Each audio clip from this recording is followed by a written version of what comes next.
waspada, waspada. Baju putih sudah keluar dari penjara. Hati-hati, bisa pecah belah kita. Warga negara macam apa kau? Kau samakan negara kita sama negara bangkrut. Kau boleh benci sama Jokowi, boleh, tapi kau jangan pernah menyamakan negara Indonesia sama negara yang sudah bangkrut, karena itu tidak mungkin. Walaupun kita menuju sana, tapi setidak-tidaknya sebagai warga negara Indonesia jangan kita mau jodoh-jodohin negara bangkrut sama negara kita yang bagus kayak gini. Masih banyak orang pluralisme, orang yang cinta Indonesia, orang yang kaya-kaya di Indonesia ini. Kalian itu adalah warga negara yang kecil yang pengen merubah NKRI kan? Mau rakus berkuasa kan? Mau menjodoh-jodohkan negara bangkrut sama negara Indonesia. Impossible.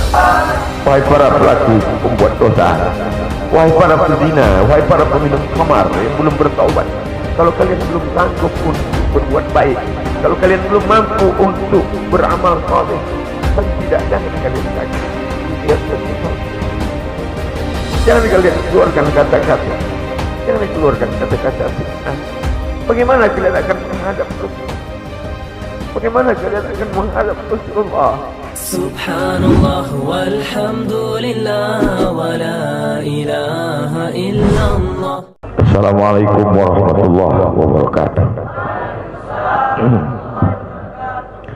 Alhamdulillah wassalatu wassalamu ala Rasulillah wa ala alihi wa sahbihi wa man da'a bi da'watihi wastanna bi sunnatihi ila yaumi liqa'i rabbih.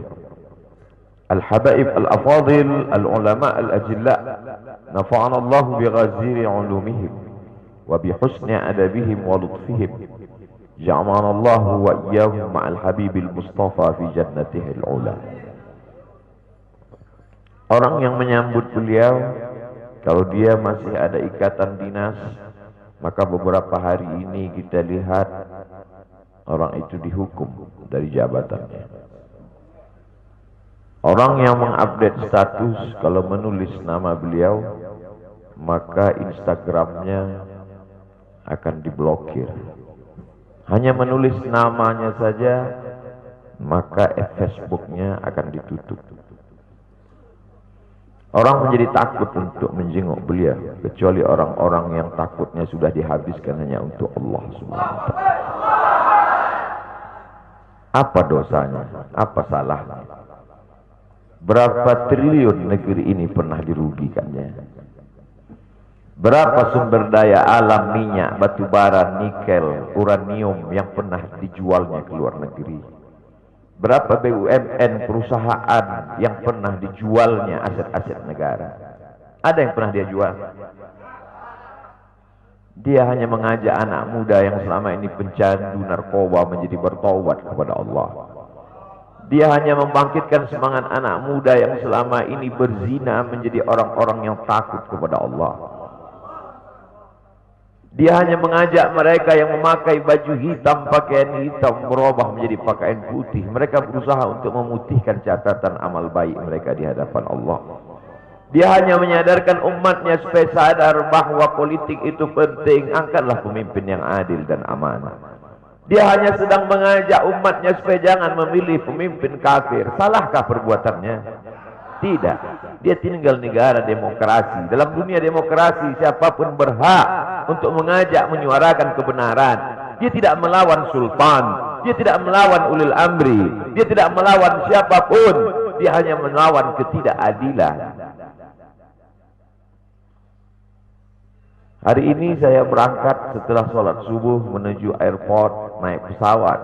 Setelah naik pesawat, naik mobil. Setelah naik mobil, jalan macet, saya mesti turun naik sepeda motor. Setelah naik sepeda motor pun juga tidak bergerak, jalan kaki. Akhirnya sampai kemari. Dalam hati saya berkata, celaka betul orang yang mengatakan kemarin katanya tidak ada akan menyambutnya. Sudah 3 hari, saya pikir 3 hari tidak ada orang lagi. Saya akan datang bisa duduk berdua dengan beliau. Saya tidak datang mau ceramah, saya tidak datang mau tausiah, saya tidak mau datang mau tablik akbar. Ternyata yang menyambutnya seramai ini, sebanyak ini, orang berjalan kaki, anak-anak muda berjalan kaki, orang tua, ibu-ibu duduk di pinggir jalan. Apa yang membuat mereka datang kemari? Satu, cinta. Lahu baru ni'aliha ahabbu ilayya wa asfa di balwaha, kata Qais. Debu yang menempel di sandal Laila lebih dapat menghilangkan rasa sakit dan duka aku.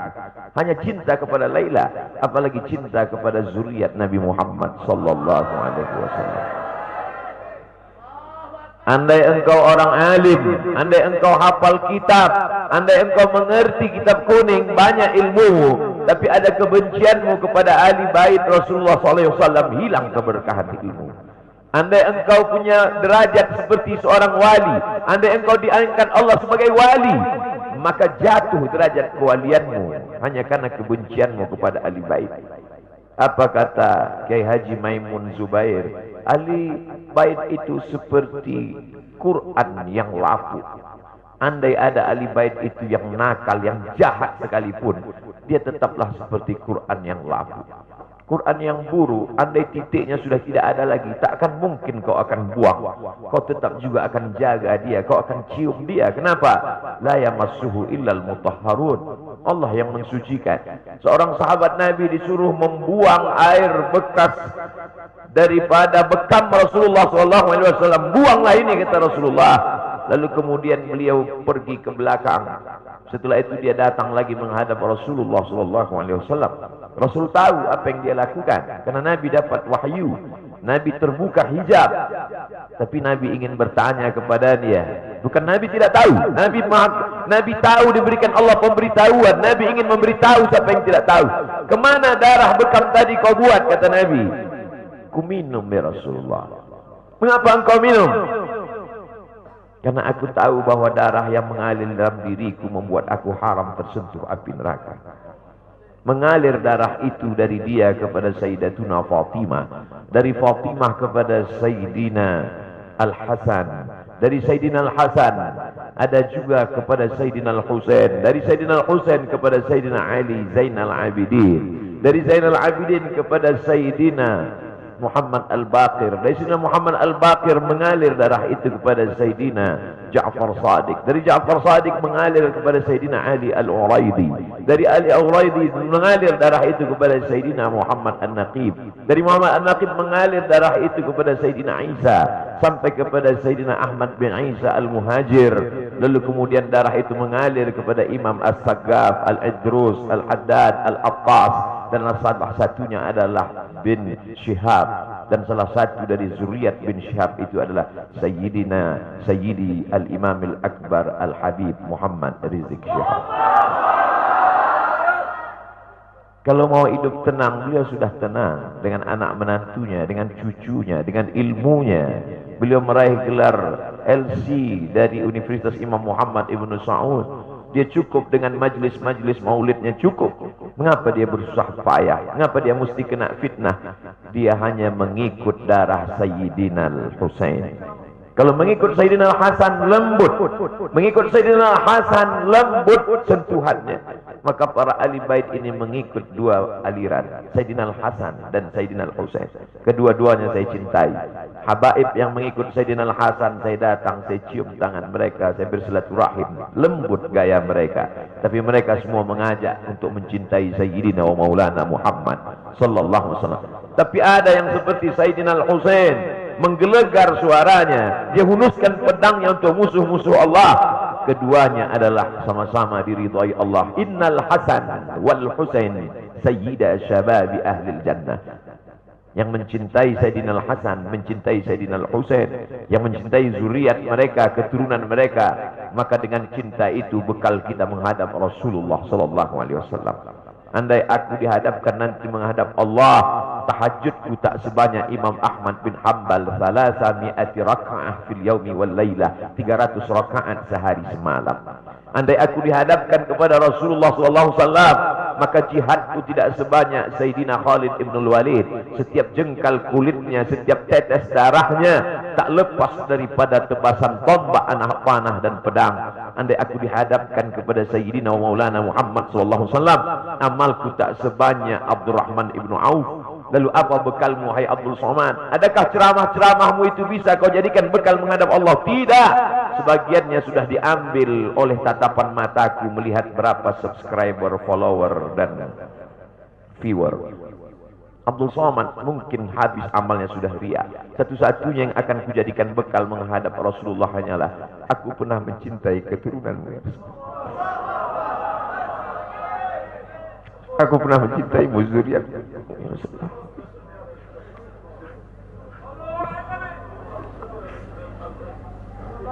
Wahai para pelaku pembuat dosa, wahai para pezina, wahai para peminum khamar yang belum bertaubat, kalau kalian belum sanggup untuk berbuat baik, kalau kalian belum mampu untuk beramal saleh, paling tidak jangan kalian sakiti zuriat Rasulullah. Jangan kalian keluarkan kata-kata, jangan keluarkan kata-kata fitnah. Bagaimana kalian akan menghadap Rasulullah? Bagaimana kalian akan menghadap Rasulullah? Pada saat itu seluruh umat berkumpul menghadap Nabi Adam alaihissalam. Kami tidak sanggup berdiri di padang mahsyar ini, wahai Adam. Menghadaplah kepada Allah. Kata Adam, aku tidak sanggup menghadap Allah. Karena dulu Allah berkata, la taqrabah hadhihi syajarah. Jangan kau dekati pohon kuldi ini, tapi aku malah memakannya, ya Allah. Mereka datang menghadap Nabi Nuh alaihissalam. Kata Nabi Nuh, aku tak sanggup menghadap Allah. Karena anakku durhaka. Sa'awi ila jalalin ya'simuni minal ma'. Aku akan naik ke atas bahtera perahu yang bisa menyelamatkan aku dari air. Aku tak sanggup menghadap Allah, kata Nabi Nuh alaihissalam. Mereka menghadap kepada Nabi Musa, aku tak mampu, kata Nabi Musa. Mereka menghadap kepada Nabi Isa, aku pun malu kepada Allah, karena aku mereka jadikan sembahan di atas muka bumi Allah. Mereka hanya mampu menghadap Sayyidina wa Maulana Muhammad sallallahu alaihi wasallam. Wahai para peminum khamar, wahai para pezina, wahai para pelaku dosa, kalau kalian belum mampu beramal soleh, belum mampu bertobat, paling tidak jangan kalian zina zuriat Rasulullah SAW. Bagaimana kalian akan menghadap Rasulullah? Pada saat itu tak ada syafaat. Man dzalladzi yashfa'u 'indahu illa bi'iznih. Tak ada satu pun yang bisa memberikan syafaat kecuali Sayyidina wa Maulana Muhammad sallallahu alaihi wasallam. Wahai para pemimpin yang hari ini kau dititipkan amanah kekuasaan. Beberapa hari ini kau lihat apa yang dilakukan orang pada Donald Trump. Kurang hebat apa lagi Trump? Negara adidaya, kekuasaan, kaya raya. Tapi ketika kekuasaan itu diambil oleh Joe Biden, kita pun malu melihat video ejekan-ejekan itu.